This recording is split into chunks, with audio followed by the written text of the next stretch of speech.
അസ്സലാമലൈക്കും. എൻ്റെ പേര് ഷഫീഖ് പെരിന്തൽമണ്ണ എന്ന.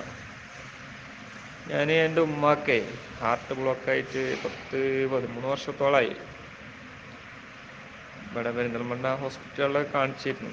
അവിടുന്നൊക്കെ ഓപ്പറേഷൻ വേണമെന്ന് പറഞ്ഞിട്ട് നമ്മൾ കോയമ്പത്തൂർ ഒരു ഹോസ്പിറ്റലിലെ കാണിച്ചിരുന്നത്.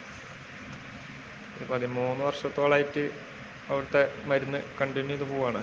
അവിടുന്ന് ഓപ്പറേഷൻ വേണ്ട, നമുക്ക് മരുന്നുമ്പോൾ തന്നെ ശരിയാവുമെന്ന് പറഞ്ഞിട്ട്. അപ്പം 3 മാസം കൂടുമ്പോൾ ഡോക്ടറെ കാണിക്കാൻ കാണിക്കും.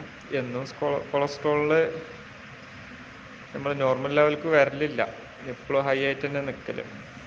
അങ്ങനെ ഇപ്പോൾ ലാസ്റ്റ് ഒരു 3-4 പ്രാവശ്യമായിട്ട് ഡോക്ടർക്ക് എന്നിട്ട് ഡോക്ടറൊന്നും ദേഷ്യപ്പെട്ട് സംസാരിക്കില്ല. കൊളസ്ട്രോൾ നിങ്ങൾ മരുന്ന് കഴിക്കണില്ല, മരുന്ന് കഴിക്കുകയാണെങ്കിൽ ഇങ്ങനെ വരില്ല, കൊളസ്ട്രോൾ ഇപ്പോൾ കൂടി വരികയാണല്ലോ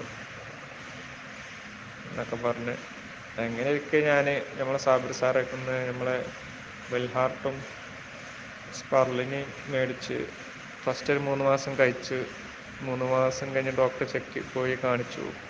ഡോക്ടർ പറഞ്ഞു കുറഞ്ഞ് വരുന്നുണ്ട്, ഇപ്പോൾ ഉമ്മ മരുന്നൊക്കെ കഴിക്കൽ തുടങ്ങിയിട്ടുണ്ട്, ഇതുവരെ മരുന്നൊന്നും കഴിച്ചിട്ടില്ലായിരുന്നു പറഞ്ഞു. അങ്ങനെ പോന്ന് പിന്നെ 3 മാസം കൂടി ഈ മരുന്ന് കണ്ടിന്യൂ ചെയ്തു. അങ്ങനെ വീണ്ടും ഇപ്പോൾ ഒരു 2 ആഴ്ച മുമ്പ് ഡോക്ടറെ കാണിച്ച്. അപ്പോൾ ഇപ്പോൾ കൊളസ്ട്രോള് എല്ലാം നോർമൽ ലെവലിലാണ് ഇപ്പോൾ നിൽക്കുന്നത്.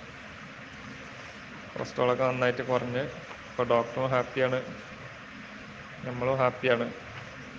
നല്ല മാറ്റം എന്ന് പറഞ്ഞാൽ നല്ല മാറ്റം. ഇപ്പോൾ ഒരു 14 വർഷത്തോളമായിട്ട് കഴിച്ചിട്ടൊരു മാറ്റം വന്നില്ല. അങ്ങനെയാണ് സാബിർ സാറൊക്കെ ഞാൻ ഈ മരുന്ന് മേടിച്ച് കൊടുത്തത് ഉമ്മാക്ക്. ഇപ്പോൾ 6 മാസം കഴിച്ച്. ഇപ്പോൾ അടുത്തത് ഇപ്പോൾ നമ്മൾ ഓർഡർ ചെയ്തിട്ടുണ്ട്. ഇൻഷാ അല്ലാഹ് നാളെ മറ്റന്നാളായിട്ട് കിട്ടുമെന്ന് പറഞ്ഞു.